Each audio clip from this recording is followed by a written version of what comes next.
Yo. तुम घबराओ मत. Igira ubwoba. स्टेशन पर उतरकर मुंबई जा. Turaviramo ku cyapa gikurikira muri Bombay. Sibyo? Kumbe bigabo naho byagiye. Icyo gitatu cyawe turakirya. हम तो मुर्गी के बच्चे के लिए Bagabo bahise bagaruka. फिर खुद ही मुर्गी मेरे तो छोड़ देंगे क्या?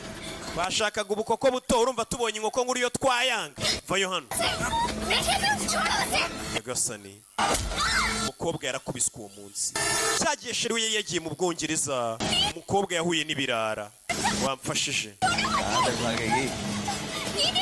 Mushiki wanjye gira icyo ukora. Umukobwa yabuze icyo akora.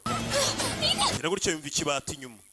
Sheri we yagiye mu Bwongereza amubwira ati ningaruka tuzaganira birambuye ariko amubwira gukingura kumbe hari abana bavuye kuri Kadete bari ku rundi umva muvuye kuri Kadete ngiye nambaye matango wese bari matango katurore bagiye kubirara barakubita koko n'abana bari biviriye kuri Kadete bari mu nzira bataha akazi kabo uwo munsi nibwo bagatangiye umwana ahita aza kubereka ati dore n'abandi bana bari bashimuswe bari hano n'abasirikare binjiye hano baza bafunga inzererezi zari zashimusa abana Karipa n'uwo munsi yatabaye abana abasirikare baramusezereye bana ubwo dutabaye umwana barongera akanyenyeri ku rutugu tugira ubunyenyeri bwinshi butumurikira umukobwa uwo munsi yatabaye abana b'abakobwa sheri we yari yagiye mu Bwongereza yamubeshye ko agiye kuvuza mu mu cyaro ataramubwiza ukuri bimeze bite byuka ari umukire umukobwa mu nzira ari kugenda yatabaye abana ibi ni ibyabaye bitari biri muri ya agenda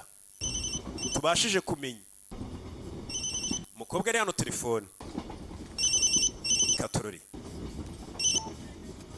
hi bitumeze uti मैं ठीक हूँ तुम कहाँ? Zereze uri muri Goa नहीं सच oya मुंबई जा karutse muri Mumbai बहुत लंबी कहानी byagenze bite ni inkuru ndende umusore mu Bwongereza 25 लड़कियों को कुछ गुंडा nateze gare moshi irimo amabandi menshi bari bashimusa abana 25 nabashe kubatabara कर मैं वापस मुंबई जा ubundi mu nzira mbasubiza muri Mumbai ubize neza sheri मुझे ठीक से बताओ क्या? byagenze bite घबराओ मत ntugire ikibazo nacyambayeho Are you sure? koko अरे मैं बिल्कुल ठीक हूँ meze neza ntaribi तुम भी ना कल्पना Karipana nawe ujya ukabye वैसे तुम्हारी यही आदत मुझे ariko wa mukobwa we nicyo ngukundira कौन सी आदत gwikise दूसरों को मदद करने की ufite ingeso yo gufasha abantu cyane पहली बार देखा bwa mbere nkubona जब तुम किसी gate wari uri gufasha abana babana n'ubumuga kwambuka ikintu cy'ikinogo तुम्हें किसी ibyo ubizi ute yamubonye icyo gihe ari mu modoka अरे अभी तो बहुत सी चीज wa mukobwa we ni byinshi ntarakubwira सुनोगी तो चौंक ibyo bintu nimbikubwira uzatungurwa बताओ rekera ibyo bikabyo byawe umubwire जब मैं ntabwo nabikubwira kuri fone मैं तुम्हारा चेहरा देख ndashaka uzabikubwira turebana ndebe ukuntu uzahinduka